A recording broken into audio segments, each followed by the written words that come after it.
여러분 지금 이제 설 명절이라서 안 보이는 얼굴도 있고 안 보이다가 온 얼굴도 있어요. 이제 고향을 찾아서 교회로 오신 분들도 계시고 또 이제 고향을 찾아가신 분들도 있는데, 그리고 이제 가야 하는 분들도 있는데 오가는 걸음이 안전할 수 있기를 축복하고요. 가족들하고 시간 보낼 때 여러분 풍성하고 복된 시간 되기를 원합니다. 또 혹시 이 명절이 또 기쁘기만 하지 않은 사람들도 있을지 모르는데 그 시간 안에서 하나님의 뜻을 구하며 가족 안의 평안과 화평을 회복할 수 있는 시간들이 될 수 있기를 다시 한번 축복합니다. 여러분의 삶에 문제가 생겼을 때 누가 대신 해결해 주죠? 아무도 해결해 주지 않습니다. 보통은 자기가 자기 문제는 해결해야 되죠. 근데요, 여러분, 나의 삶의 문제를 대신 해결해 주려고 하고 나의 문제같이 여기며 함께 고민하는 사람들이 있습니다. 그런 사람들은 누구죠? 보통 이제 가족들이 그런 사람들이 되지요. 그런 가족과의 시간을, 뜻깊은 시간을 보내는 것이 또 이 명절의 의미이기도 합니다. 여러분, 그런데요, 내 문제를 가족도 아닌데 내 일처럼 여기고 함께 해주고 고민해주고 동행해주는 사람이 있다면 그 사람은 얼마나 복된 사람이겠습니까? 여러분, 그런 사람은 어떤 사람입니까? 여러분에게 가족이 아님에도 불구하고 여러분의 문제를 자기의 문제처럼 여기고 함께 해주는 사람은 어떤 사람일까요? 오지라퍼일 수도 있는데요, 보통은 여러분을 사랑해주는 사람, 아껴주는 사람일 것입니다. 여러분에게 그런 마음을 품고 있는 사람들이 여러분 혹시 조금 귀찮더라도 귀하게 여기십시오. 적어도 여러분을 향해서 관심과 사랑을 갖고 있는 사람이기 때문입니다. 여러분, 사랑은 무엇입니까? 사실은 존재 자체를 사랑하는 것입니다. 허물을 덮어주고 그의 연약함을 인정하되 연약함과 함께 그 존재를 끌어안고 함께 해주는 것을 우리는 사랑이라고 부릅니다. 여러분, 하나님이 이스라엘 백성에게 자신을 드러내시는 과정은요, 소위 말하는 오지랖이라고 얘기해도 과언이 아닐 것입니다. 공경에 빠진 이스라엘의 백성의 문제가 있었습니다.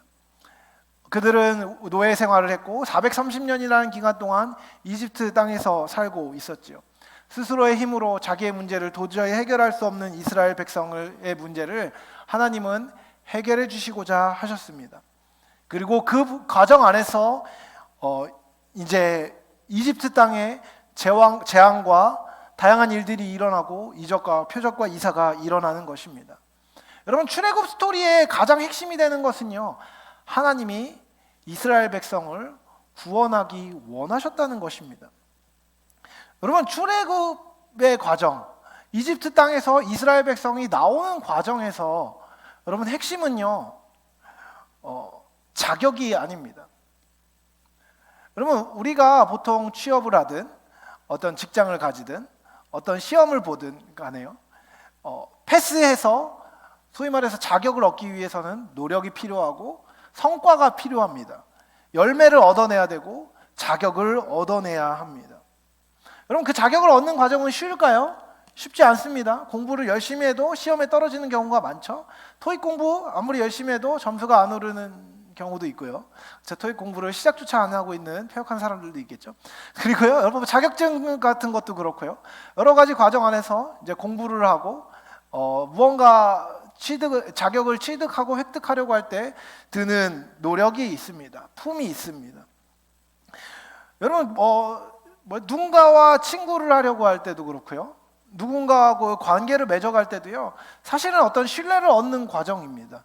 내가 괜찮은 사람인지, 저 사람은 됨됨이가 괜찮은지 살펴보다가 보통은 이제 친구가 될 만하다, 관계를 맺을 만하다 싶으면 그때 이제 비로소 친구가 되는 경우가 많지요.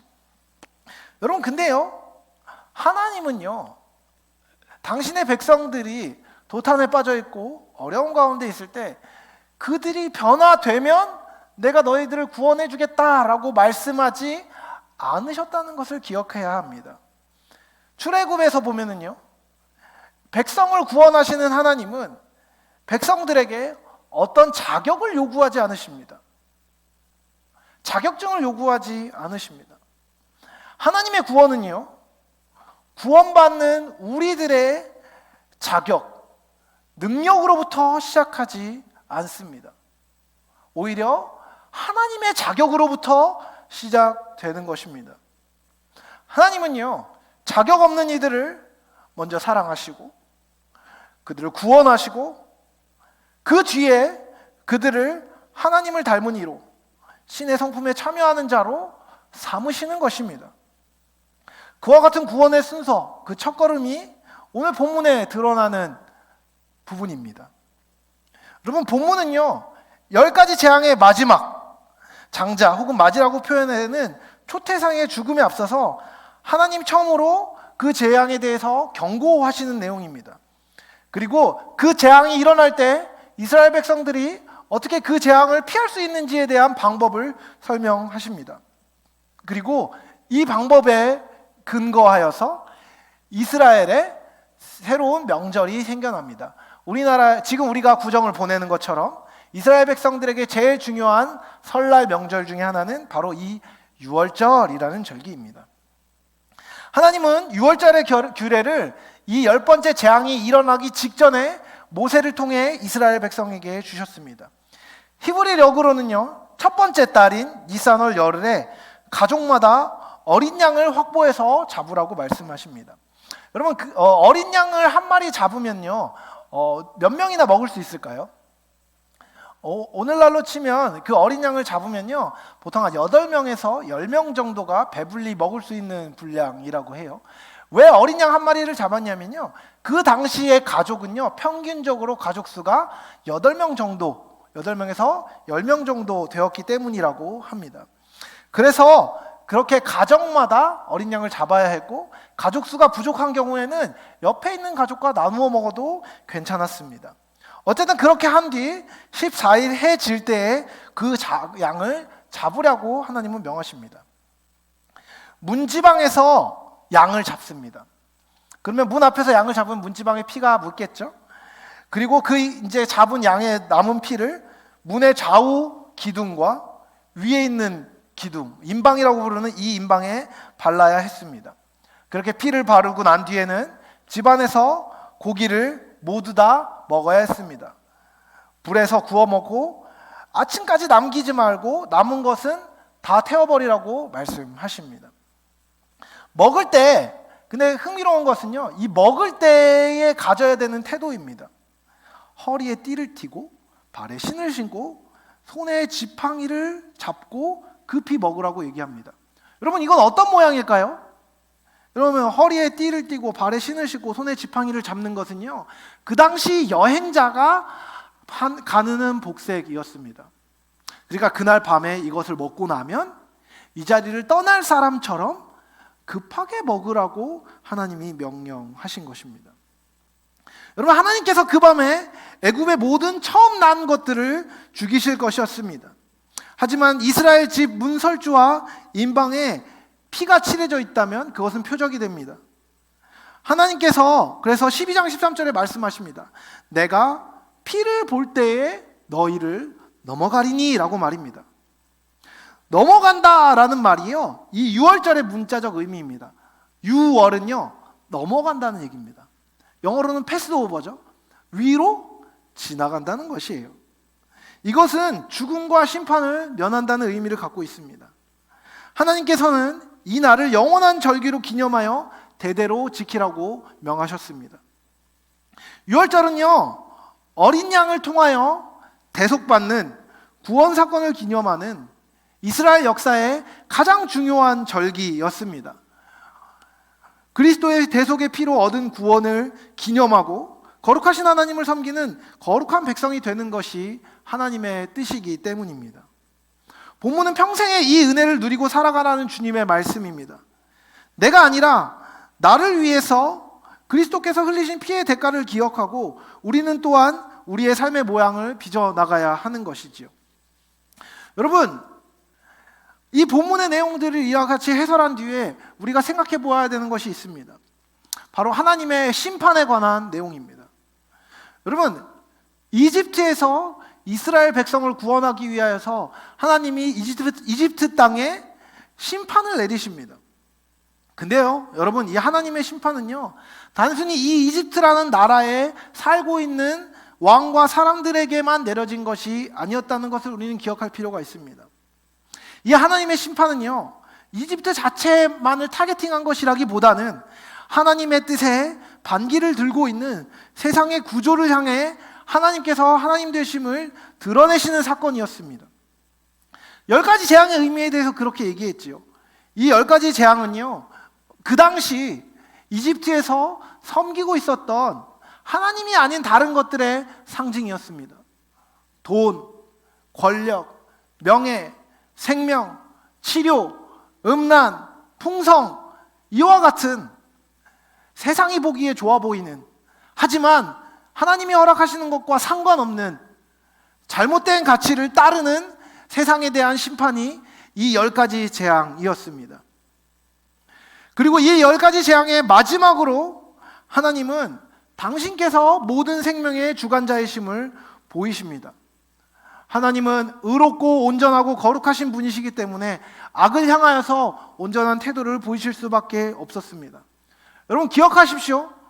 어둠 가운데 빛이 비치면 어둠이 사라지는 것은 당연한 일입니다. 어떻게 어둠을 없앨 수 있어? 라고 이야기할 수 없는 것이지요. 여러분 빛이요, 어둠에 비치면요, 어둠은 사라지는 겁니다. 이것은 매우 자연스러운 것입니다. 하나님의 거룩함이 드러나면 악한 것들은 사라지게 되어 있는 것입니다. 여러분, 하나님의 심판이 나타났다는 것은 무엇인지 아십니까? 하나님이 악을 단순히 벌하신다는 것이 아니라요, 하나님이 드러나면 악이 제하여질 수밖에 없다는 필연을 보여주는 것입니다. 여러분, 이집트에서 박해를 받는 이들이 하나님께 부르짖습니다. 하나님은 이전의 약속을 기억하시고 그들을 구원하시기 위한 당신의 계획을 시작하십니다. 그 계획 속에 이집트는 재앙을 당하는 것 같은 느낌을 받습니다. 여러분, 근데 그럼에도 불구하고 세상의 구조는 약속의 백성을 내보내지 않습니다. 하나님의 거룩하심이 드러나며 세상의 악함이 세상 가운데 드러나지만 세상은 여전히 그것에 저항합니다. 그래서 그 지도자와 국가의 구조적인 악으로 말미암아 희생당하는 사람이 생겨납니다. 여러분, 죄가 없는 혹은 죄가 없어 보이는 이집트의 백성들의 장자들과 가축의 마지들이 왜 죽음을 당해야 했습니까? 이집트가 절대 악이기 때문입니까?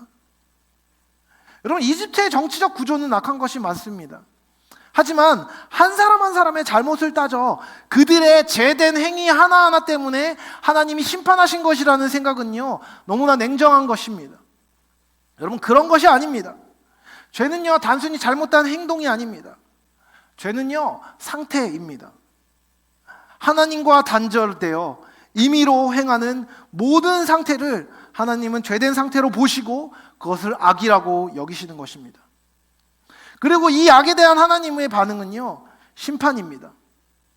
이 심판은요, 행위로 피해지는 것이 아닌 것이지요.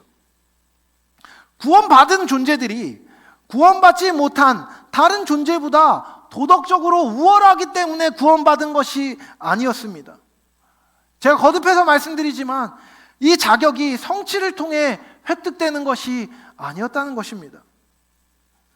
여러분, 교회에 다니고 있는 구원을 받은 우리는 죄가 없고 도덕적으로 우월하고 구원받지 못한 누군가보다 더 훌륭하기 때문에 구원을 입은 것이 아닙니다. 자격은요, 우리가 획득하는 것이 아니라 하나님의 언약에 대한 최소한의 순종이 우리로 하나님을 향한 신뢰를 표현하게 하고 그 신뢰가 신앙의 초입으로 들어가는 교두보가 되는 것입니다.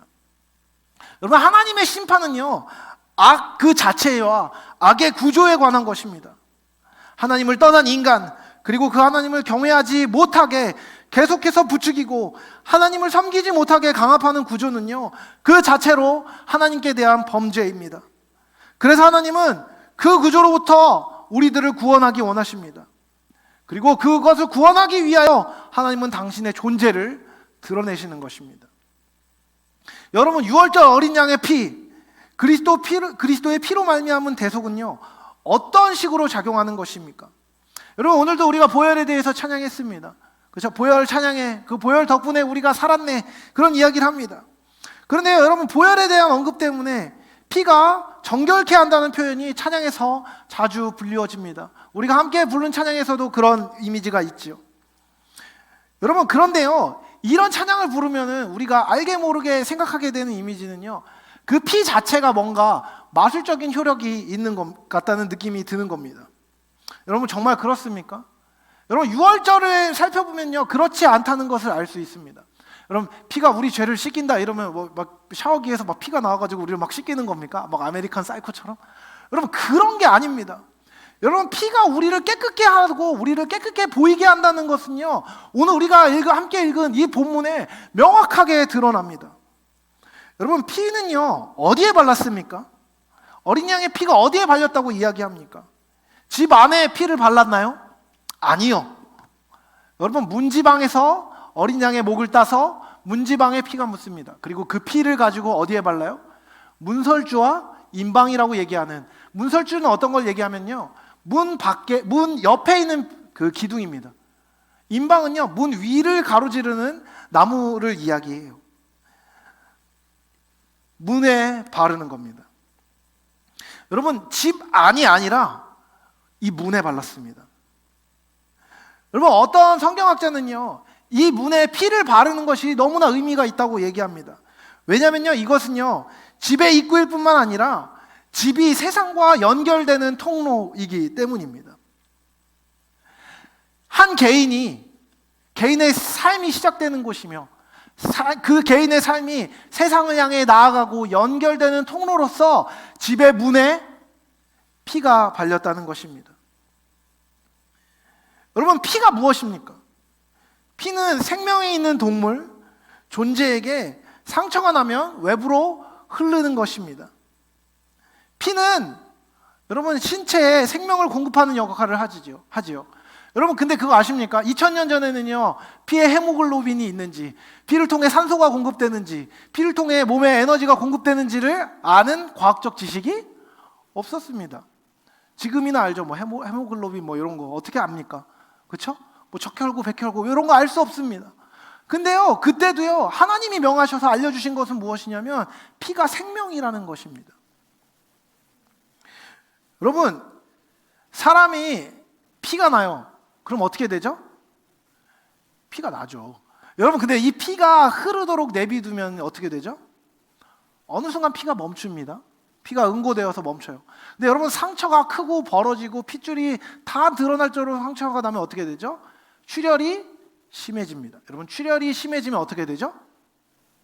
맞아요, 죽어요. 그쵸? 죽습니다.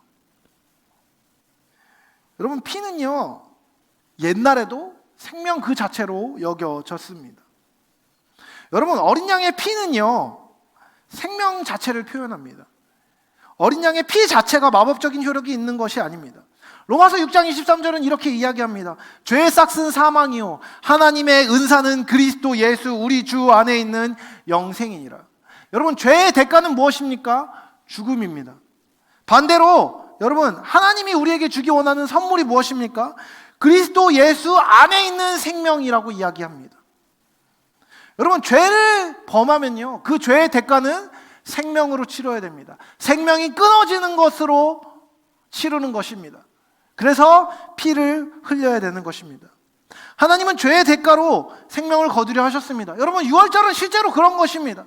백성들 안에 있는, 애굽 땅 안에 있는 사람들의 죄가 장자의 피로 말미암아 치러진다는 것입니다. 장자의 생명으로 치러져야 한다는 것입니다.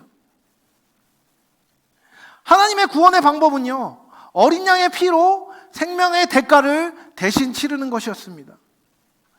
여러분, 그러면 어린 양 한 마리를 잡으면 그 집에 있는 8명에서 10명, 10인분의 죄가 사해지고, 그렇지 않은 사람은 안 사해지는 그런 수학적인 것이었을까요? 우리 집은 11명인데 그럼 양 한 마리 더 잡아야 되나? 산수를 해가지고, 그리고 피를 1리터, 2리터 해가지고 재가지고 몇 리터 바르고 이렇게 하는 건가요? 아니에요. 여러분, 어린 양 한 마리의 피가 얼마나 되냐 적으냐가 중요한 게 아니었습니다. 여러분, 정량적으로 오케이, 1명 양 8분의 1, 2명 양 4분의 1, 이게 아니었습니다. 여러분, 어린 양의 한 마리의 피가 8명, 10명의 죄를 사기에 충분한 생명의 대가였기 때문에 그만큼을 잡으라고 이야기한 게 아닙니다. 그것으로 완전하지 않았습니다. 하지만 하나님의 요구는 그것이었습니다. 하나님이 백성에게 그렇게 하면 내가 너희에게 죄가 사해진 것으로 여겨주고 그 집을 넘어가겠다라고 말씀하신 것입니다. 완전치 않지만 하나님이 명하신 것이 그것임을 기억하고 하나님의 뜻에 명령에 순종하여 어린 양 한 마리를 잡아 그 피를 문에 바르면 하나님은 그 피를 보고 이 집에서 죄의 대가를 치러야 된다는 것을 알고 그 대가를 치렀다고 믿는 것으로 말미암아 충분하다고 여기고 그 집을 넘어가신 것입니다. 여러분, 피를 바르고 나면 그 안에 있는 사람들의 마음이 피와 화학작용을 일으켜서 변화될까요? 아니요. 그 집안에 있는 사람들의 내면, 그 집안 사람들의 삶에 있는 습관, 외적인 죄들이 실질적으로 없어졌기 때문에 그 집을 넘어가신 것이 아니라 하나님께서 그들을 불쌍히 여기시고 그들의 생명이 희생당하지 않고 참된 삶으로 나아갈 수 있는 기회를 주시고자 허락하신 그 언약에 순종하면 그 집이 심판으로부터 자유해지는 것입니다. 여러분, 결국 하나님이 요구하시는 것은 무엇입니까? 어린 양을 잡아 피를 바르고 당장 떠날 것처럼 행랑을 차리고 식사를 하는 것. 여러분, 그 자체에 어떤 특별한 의미가 있었을까요? 예, 특별한 의미가 있습니다. 실제로 그 시험이 일어난 뒤에 너희들이 나갈 것이라는 의미이기 때문에 옷을 입으라고 이야기한 것입니다. 그러나 여러분, 더 중요한 것은요, 하나님을 신뢰하는 것입니다. 하나님의 말씀에 순종하는 것입니다. 하나님이 지시하신, 어떻게 보면 그 당시로는 조금은 황당하고 다 이해할 수 없는 그 말씀을 순종하고자 하는 마음, 그 하나님을 신뢰하는 믿음, 그것을 하나님은 요구하신 것입니다. 여러분, 하나님이 이 명령 뒤에 하나님이 이집트 땅을 치십니다. 하나님의 치신 자리를 한번 보십시오. 제가 사실 오늘 영상을 볼까 말까 고민하다가 영상을 안 봤는데, 여러분, 이집트의 왕자라는 굉장히 오래된 애니메이션이 있습니다. 나 그거 언제 봤는지 기억도 잘 안 나요. 근데 여러분, 이집트의 왕자를 보면은요, 이 6월절의 장면이 그려지는데 어떻게 그려지는지 아세요? 갑자기 하늘에서 하얀 빛이 쫙 나오더니 슉 하면서 문 안에 쏙 들어가서 턱 죽고 나오고, 갑자기 막 유리창 팡 깨지고, 그리고 나서 피 있으면 이렇게 슉 넘어가고, 뭐 이런 애니메이션의 묘사가 나옵니다. 근데 여러분, 성경에 따르면요, 이걸 이제 성경 이렇게 번역하는데 영어로는 all at once입니다. 단번에 모두가 한 번에 일어난 일이라고 이야기합니다. 여러분, 이 심판의 결과는요, 갑자기 저기서 왱 하고 저기서 왱 하고 저기서 왱 하는 순서대로 일어난 일이 아니었습니다. 한순간 이 결과가 발휘됩니다. 어린 양의 피가 있었던 곳에는 아무 일도 일어나지 않았습니다. 하지만 어린 양의 피가 발라지지 않은 곳에 무슨 일이 있었습니까? 여러분, 가장 신분이 낮은 사람으로부터, 심지어 감옥에 있는 자의 첫 장자로부터 왕의 자녀에 이르기까지 모든 이에게 죽음이 드리워집니다. 생명과 죽음은요, 한순간에 극명하게 갈린 것입니다. 여러분, 첫 아이가 죽는다는 것은 뭘 의미하는지 아십니까? 그 자체로도 슬픔이지만 사실 모든 사람의 죽음을 의미합니다. 장자는요, 당대 집 전체의 대표였고 집 전체 그 자체였습니다. 결국 여러분, 이집트의 모든 사람이 죽임을 당했다는 것입니다. 여러분, 그리고요, 살아도 사는 게 아니었을 것입니다. 여러분, 우리가 슬픈 사고, 우리 국가적으로 힘든 사고들이 가끔 일어납니다. 수년 전에 배가 가라앉은 사건이라든지 얼마든지 비행기가 추락하는 사건이라든지 여러분 심지어 우리의 일이 아님에도 불구하고 누군가가 한 번에 생명을 잃게 되면 큰 슬픔과 우울감 가운데 잠기게 됩니다. 여러분 근데요 이집트 땅에는요 한 집도 빠짐없이 모든 집에서 장자가 죽습니다. 살아도 사는 게 아닌 상태인 거죠. 완벽한 죽음의 상태가 된 것입니다. 여러분 근데 이 완벽한 죽음의 상태에서 살아남은 사람은 누구입니까? 도덕적으로 우월한 사람입니까? 더 종교적인 수준이 훌륭한 사람들이 구원을 받았습니까? 아니요. 옆에서 울음이 터져 나왔을 때 구원받은 사람들은요 다른 것이 아무것도 없고 그날 어린 양을 잡아서 문에 피를 바르고 그 어린 양을 허겁지겁 먹고 있었던 이스라엘 백성들의 집이었습니다. 그럼 그들이 느낀 감정은 어떤 것이었을까요? 이 모든 일이 일어났다는 것을 확인하게 되었을 때 그들이 생각하게 되는 것은 무엇이었을까요? 기쁨이었을까요? 아니요, 어지간하면 기쁘지만은 않았을 겁니다. 여러분 사이코패스가 아니면요 옆에 있는 사람들이 막 죽었는데 온전히 기뻐할 때 오 우린 안 죽었어 이럴 수 없습니다. 근데 여러분 안도감이 들었지 않을까요? 우리는 그래도 죽지 않았다. 그리고 의문이 들지 않았을까요? 우리는 왜 안 죽었지? 한순간에 생명이 사라지는데 우리 집에는 일어나지 않는 겁니다. 여러분 이것은요 안도감과 두려움이 동시에 드는 것이었을 겁니다. 여러분 우리의 삶은 그렇게 단순하지 않아요. 옆에 있는 사람이 죽었는데 나는 살았으면 와 대박 이런 일은 일어나지 않습니다. 어지간히 공감 능력이 있으면요 그런 슬픔 가운데 내가 그것에서 벗어났다는 것은요 깊은 안도감이 들지만 한편으로 여러 가지 생각을 하게 될 것입니다. 여러분 그 과정 안에서 여러분 430년이라는 기간 동안을 이집트와 한 문화가 되어서 한 문명이 되어서 살아가고 있었던 이스라엘 백성들에게 어떤 마음이 들었을까요?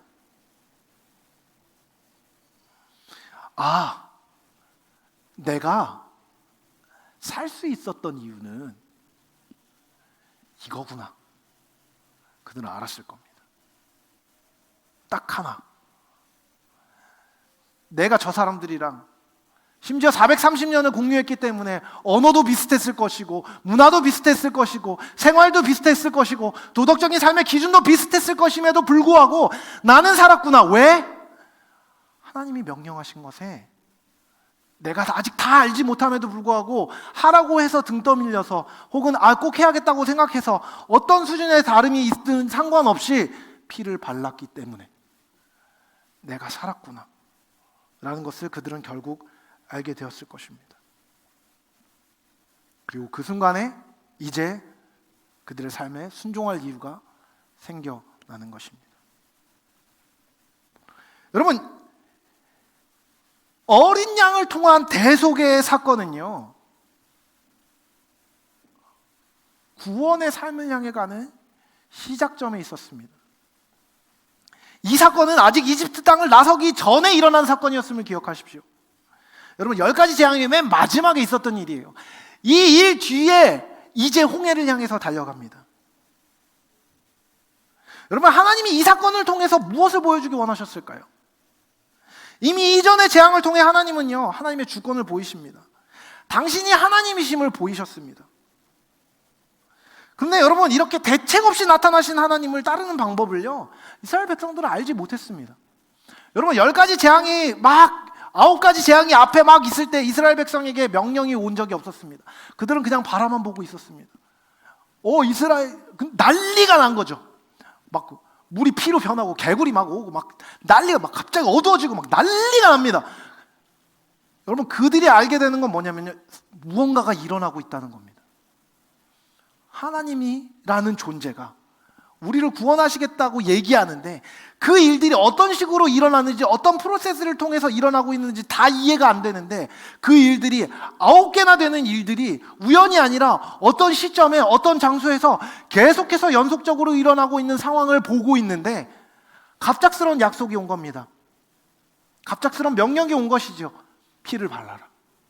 양을 잡아서. 뭔가 심상치 않은 일이 일어나고 있음을 이해하고 아직 다 변화되지 않은 상태에서 우리 민족들은 다 그것을 하고 있기 때문에 그 일을 행합니다.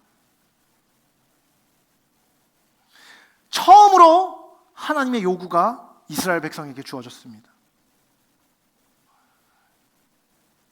여러분, 어린 양의 피가 갖고 있는 영험한 효력이 나타나기를 소망하는 마음으로 그 피를 바른 게 아닙니다. 하나님이 하라고 하신 그 단순한 일을 하는 것, 순종하는 것, 그것이었습니다. 그들에게 요구된 것은 그것이었죠. 엄청나게 크진 않지만 그렇다고 어마어마하게 작지도 않은 약간의 헌신, 아니 약간보다 조금 큰 헌신, 우리 재산 가운데서 꽤 소중한 어떤 양을 죽이라는 헌신, 그리고 그것을 죽였을 뿐만 아니라 그 대가를 지불한 뒤에 양을 발라보는 헌신, 그 순종, 하나님이 명령하신 것은 그것이었습니다.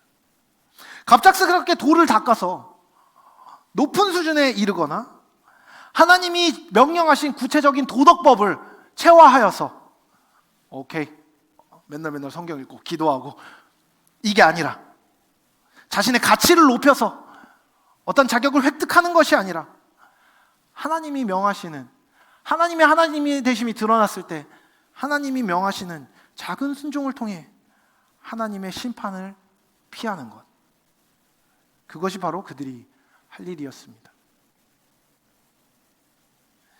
여러분, 이 일은요, 대표적으로 피 흘림 없이는 대속함도 없음이 드러나는 매우 중요한 신학적인 사건입니다.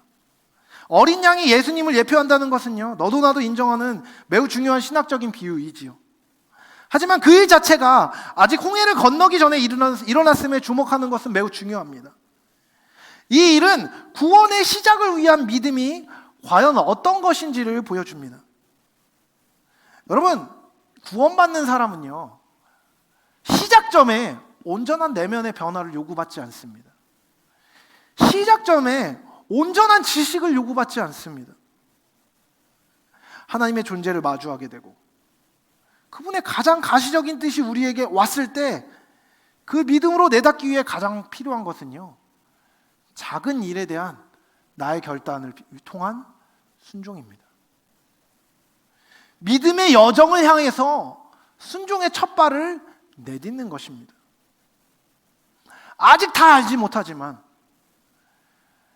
이전까지 삶의 여정 가운데서 9개의 재앙이 펼쳐졌던 것처럼 하나님이 보이신, 하나님이 계시다는 명확한 표징이 있을 때 분명한 권능을 보이신 하나님 앞에 순종하는 것, 그것이 구원의 여정에 발을 딛는 시작입니다. 여러분, 어린 양의 피가 해주는 것은요, 우리를 의롭다고 하나님께 인정받게 해주는 것입니다.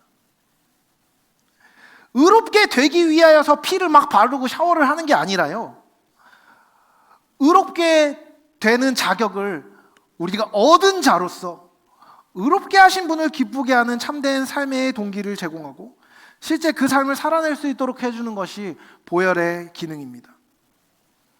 그래서 구원받은 자의 여정은 우리의 노력으로 시작할 수 있는 것이 아니라 주어짐의 감사함으로 순종하며 시작하게 되는 것입니다. 여러분, 제가 오늘 이 말씀을 이렇게 준비하고 설교를 쓰면서 제가 어젯밤에 이렇게 아내한테 한 얘기가 있습니다. 제가 처음 설교를 쓸 때는요, 시작하고 본문을 주해하고 막 거의 자료 준비를 다 해서 A4 용지 3장까지 썼을 때는요, 이런 결론이 아니었습니다. 근데 하나님이 놀랍고 아름답게 인도하시는 경험을 하게 되는 게 뭐냐면, 여러분, 교회에 다니면서 내가 진짜 예수님을 믿는지 안 믿는지 아직 모르겠다고 얘기하는 사람들을 많이 보게 됩니다. 그렇죠? 제가 실제로 DTC를 하든 뭘 하면요, 중생에 대한 얘기를 합니다. 내면의 경향성이 바뀌고 영혼이 변화되어서 하나님을 사랑하게 되고 예수 그리스도로 말미암은 참된 삶을 지향하게 되는 것에 대한 이야기를 막 하다 보면요, 우리 청년들 안에도 혼란이 있습니다. 아직 나 그 경험을 못한 것 같은데, 아직 잘 모르겠는데, 내 내면에는 여전히 욕심이 있는데, 이런저런 이야기들을 하게 되지요. 여러분, 교회에 있으면서, 그리고 내가 어느 정도 신앙이 생겼다고 생각은 하는데 예수를 인격적으로 만나지 못했다고 여기는 사람들이 고민하는 지점이 바로 여기입니다. 하나님을 알기는 알겠고 설명은 들었고 그 설명에 대해서 내면으로도 조금 인정이 되고 믿음도 생기고 기도를 해보면 하나님의 계심도 어느 정도 알 것 같고 완전히 헛방을 때리는 건 아닌 것 같은데 아직 잘 모르겠는, 여러분, 그런 분들이 계십니까? 여러분, 그런 분들에게 이야기해주고 싶은 것이 있습니다. 여러분, 여러분의 내면이 아직 변화되지 않은 상태에서 예수님을 주로 시인하고 그분이 우리를 구원하기 원하고 그분의 피가 나를 대속했다고 믿는 그 고백은요, 마치 아직 집안에 있는 모든 사람들이 변화되지 않았지만 문설주와 임방에 피가 발라져서 하나님이 우리를 보시는 시각과 같습니다. 아직 안에 있는 것들이 다 성숙되지 않았지만 하나님은 우리의 죄를 간과하시고 넘어가십니다. 이 보혈에 의지하여 믿음을 취하기 위해 우리에게 필요한 것은요, 바로 순종입니다. 객관적인 하나님을 바라보십시오. 그것이 진짜 내 마음에 얼마나 인정되고 있는지 아닌지를 일단 조금 보류해 두고 하나님에 대한 진술을 보고 하나님의 하신 일들에 대한 간증을 듣고 그리고 내 삶에 하나님이 하신 일들을 헤아려 보고요, 그 앞에 서십시오. 그러면요, 하나님이 여러분에게 하라고 하시는 가시적인 순종의 요구들이 있을 겁니다. 근데 여러분, 그 요구에 향하여서 아직 발걸음을 내딛고 있지 않다면 여러분, 하나님께 의롭게 여김을 받았으나 여전히 내면 안에는 변화되지 않은 사람이라고 해도 이상하지 않을 것입니다. 여러분, 그 말씀에 순종하십시오. 한 걸음을 내디디십시오. 그러면 구원의 여정이 펼쳐집니다. 그 안에서 하나님은 우리로 거듭난 생명을 경험하게 하고 성화의 빛나고 아름다운 과정으로 우리를 인도하실 것입니다. 내면을 변화시키시는 것은요, 하나님의 사역입니다. 하지만 한 사람의 내면과 영혼의 전 인격이 하나님께로 가기 위해서는요, 하나님이 자신을 드러내실 때 작은 순종의 반응을 취하는 인간의 일 또한 필요합니다. 당신 앞에 예수의 사역을 생각하십시오. 예수님이 십자가에서 돌아가셨고 여러분이 요구하기도 전에 여러분을 위해 생명을 주신 분이라는 것을 기억하십시오. 그리고 그 앞에 여러분을 위하여 하나님이 허락하시는 말씀에 순종해야 되는지 아닌지를 생각해 보십시오. 예수를 주로 시인하였고 참된 삶을 살기로 결정하지만 아직 성화가 더디다고 생각하는 분들이 있습니까? 여러분, 여러분의 영혼의 힘과 성숙이 아직 충분하지 않다고 하여도 괜찮습니다. 하나님은 어린 양 예수의 피로 우리를 받으시지 우리의 질적 가치로 우리를 평가하지는 않으시기 때문입니다. 하지만 하나님은 우리를 계속 그 여정으로 인도하십니다. 그리고 그 여정에서 하나님은 우리를 책임지고 변화시키실 것입니다. 이 변화는요, 하나님이 이뤄가실 일입니다. 우리가 어쩔 수 없이 질질 끌려가는 것이 아니라 기쁨으로 참여하려면 하나님의 기쁘신 뜻을 신뢰해야 합니다. 여러분, 하나님이 여러분을 향해 계획하신 것이요, 여러분이 스스로 여러분을 위해 계획한 것보다 훨씬 크고 아름답고 완전합니다. 순종하고자 하는 이에게 그 여정은 기쁘고 승리가 확정된 아름다운 것이 될 것입니다. 그 기쁨을 기대하시기를 부탁드립니다. 여러분, 이제 6월절이 끝나고 나면 홍해를 건널 것입니다. 근데요, 여러분, 홍해를 건너가기 위해서 우리에게 필요한 것은요, 끌려가는 것입니다. 가라고 하는 대로 가는 것이지요. 그것이 우리의 마음에 조금 들지 않을지도 모르겠습니다. 하지만 기억하십시오. 하나님은 하나님이십니다. 하나님은 당신의 주권대로 우리를 인도하실 것입니다. 그 인도하심에 반응하여 믿음으로 나아가면 약속의 땅까지 기쁨으로 이르게 될 것입니다. 그 기쁨을 함께 누리는 저 여러분이 되실 수 있기를 사랑하는 주님의 이름으로 축복합니다.